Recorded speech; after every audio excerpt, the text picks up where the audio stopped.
Hey everyone, I am here today to talk about buying vacant land. Now, while we're waiting for everybody to hop on, I just have to say how many of you are homeschoolers. Because if you are homeschoolers, you understand why I'm late popping onto my live today. Because I was in a co-op planning meeting with 20 other homeschool moms, which is, you get nothing accomplished. So, here I am ready to talk about buying vacant land for building your homestead dreams. We are ready for something new in life. I say we because even though I am not buying vacant land and starting fresh, I say we as a culture. We are ready to take control of our lives again, to take control of where our food comes from and give this life to our children. And the way many of us can do this or want to do this is by starting fresh with vacant land. I mean, you can see behind me this beautiful, beautiful open field that is just prime for agriculture. And that is what the dream is. But unfortunately, buying vacant land isn't always a dream. And I'm not saying that to discourage you. What I'm telling you this for is because it is so important to understand everything that goes into buying vacant land so that you don't destroy your dreams, so that you don't end up having to spend way more money than you ever thought was going to happen, and so that you have a good foundation for building your dream homestead. Now, to start off, when you're ready to start looking for vacant land, make sure you know where you want to relocate. Are you going to be buying your vacant land and starting fresh 5 miles down the road from where you currently live? Life isn't going to change a whole lot for you while you're in your transition period.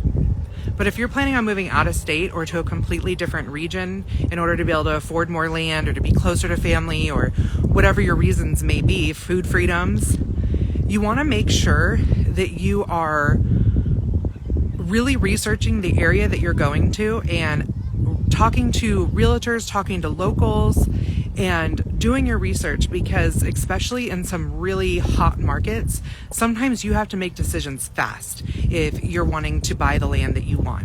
And I say this coming from a realtor or a previous realtor who worked in North Idaho during the COVID and post-COVID boom. Sometimes we had to make decisions to buy vacant land almost before seeing the property. We were literally deciding as we were driving to it that if it checked all the boxes, once they got there, if they liked the property, I was hitting send on the documents. That is how fast things had to happen. So if you aren't aware and tracking of everything that needs to happen for your vacant land, you could end up spending thousands of extra dollars before you even get started on your homestead. So some of the things to think about when you're going to buy vacant land. First off, does it have power or does it have access for power? Now, the MLS lies to you. That's the multiple listing services where you can get all your information. I mean, that's even Zillow because it all comes from the MLS.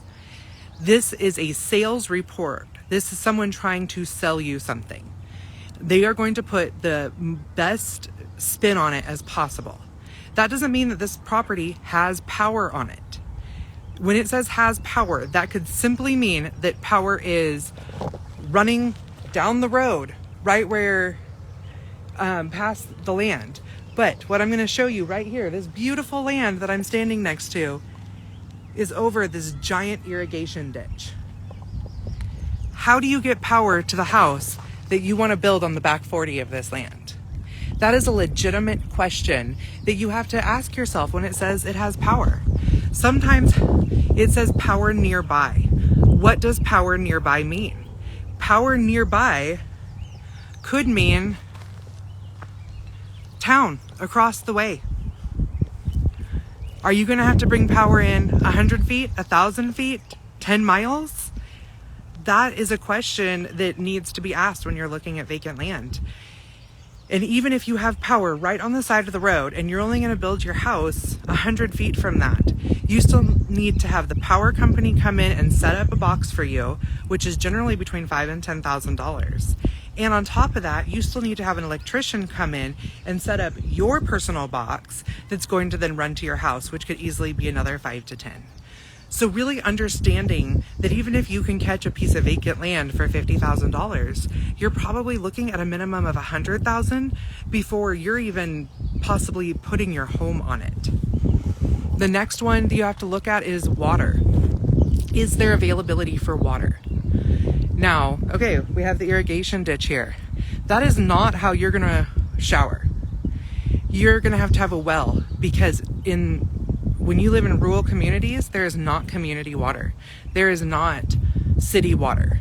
You have to have a well or a spring or a cistern, and there's water rights that go with that. And if you're digging a well, there's areas in my community that the wells are 700 feet deep. And the last rate that I checked was $100 a foot to dig that well. Next, you have to be able to make sure that you can put in a septic tank. In order for a property to be able to have a septic tank put in, or a septic system, it has to pass what is called a perk test. Perk tests are only good for a year, so even if the previous landowner has had a perk test done, it may not still be valid. And before you can have that septic system put in, again, a septic system is like city sewer, but out in the country, we don't have that. So that perk test needs to be done through the county and with a company that digs septics, and can usually cost about $1,000 to have done. When you put in an offer for a property, you have an opportunity to do your due diligence. Due diligence is the time that you have any inspections done, that you research how much it's going to cost to have water brought in and things like that. But I know from experience that if you are in a hot market and you put in that you want to do any type of inspections, you go to the bottom of that list of who the buyer is going to look at to consider their offers.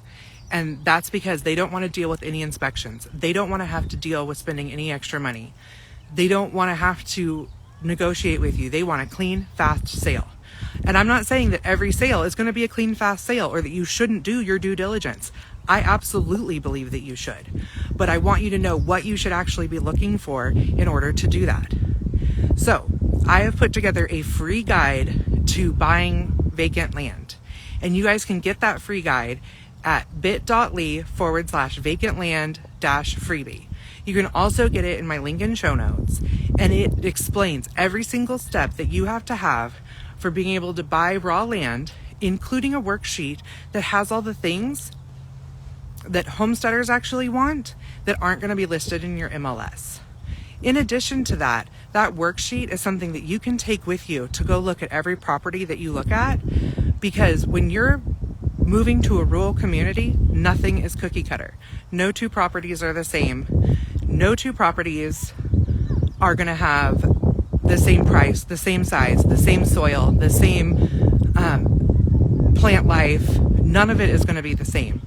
And when you get home that night and you're trying to decide which property is the right one for you, and you don't have all that information written out for what you actually want to see, you could end up really struggling with your choices. So go check out this guide. It is completely free, and it'll help you make sure that you can reach your homesteading dreams with vacant land as soon as possible. Thank you guys. I hope you learned something from this. And please, if you have any more questions about vacant land or relocation as a homesteader or as a homeschooler, please reach out to me, because I have a ton of information that I am ready to share with you.